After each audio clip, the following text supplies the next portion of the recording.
Humanism is a philosophical position that places the dignity of the individual at the center of its movement. A primary principle of humanism, I don't need to spell that for you, do I? Okay.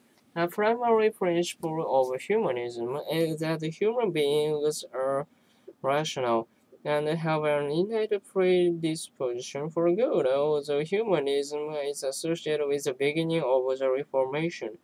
The humanist philosophy was not new when it became popular in Italy during the Middle Ages. In fact, according to the ancient Greek philosopher Protagoras, mankind was the measure of all things. And this idea was anchored by Sophocles. He said, "Many are the wonders of the world, and none so wonderful as mankind." This is classical humanism. Man as the ideal at the center of all creation. Even the ancient Greek gods were viewed as resembling man both physically and psychologically. And in a sense, isn't this personification of the deity just another way to exalt human being?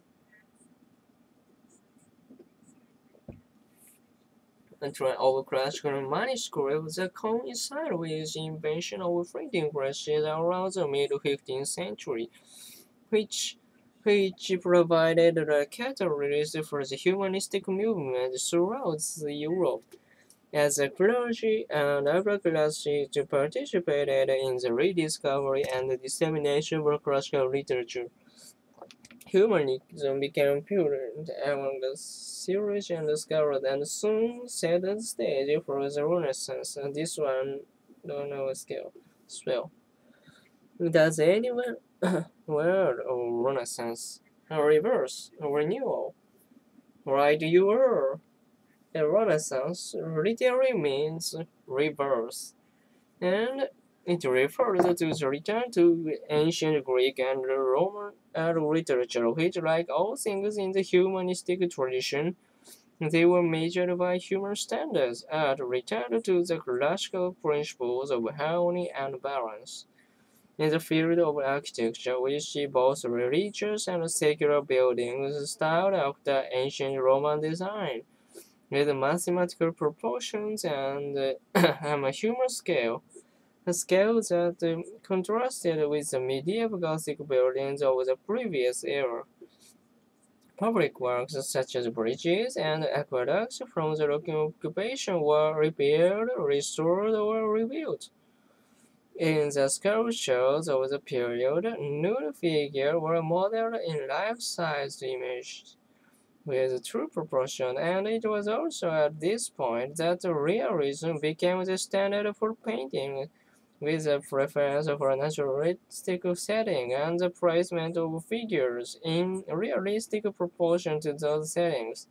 It was also evident that the portrait tended to be more personal and authentic. The artist even produced self-portraits at this time. Remember, the figures in the paintings of the previous era tended to be another world, but Renaissance painters placed recognizable human beings in this world. In music, there was an effort to create harmonies that were pleasing to the human ear and melodies that were compatible with the human voice. In addition, music lessons became more widespread as a source of education and enjoyment. Dancing increased in popularity, with a concurrent trend toward music that had rhythm and invited movement as a pleasurable activity.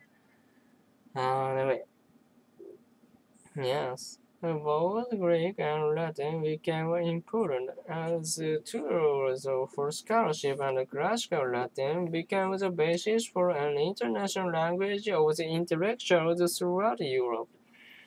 To be true to humanism and all it represented, it was necessary to be knowledgeable about the useful to the ancient philosophies as expressed in their writings, and how best to express them and in the original languages.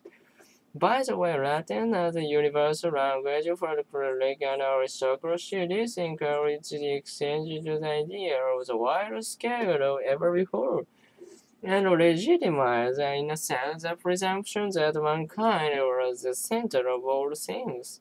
It also made it possible for individual scholars to make a name for themselves and establish their place in the history of mankind.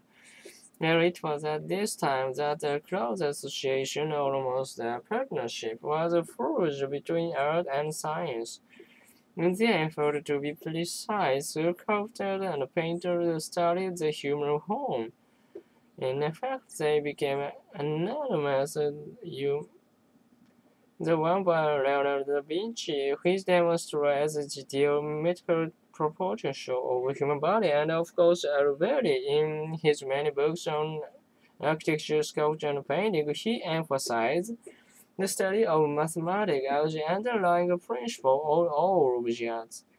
Whereas artists had considered themselves the craftsmen in the Middle Ages, the great Renaissance artists viewed themselves as intellectual philosophers, if you will, of humanism.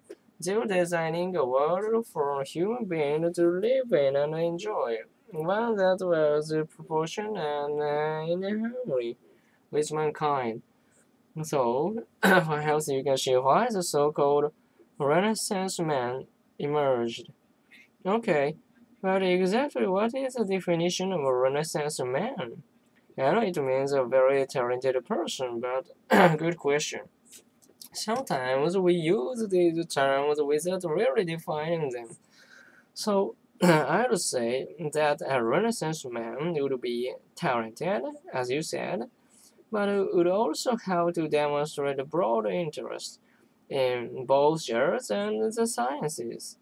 The quality that most admirate Renaissance was the extraordinary, maybe even universality of talents in diverse fields of endeavor.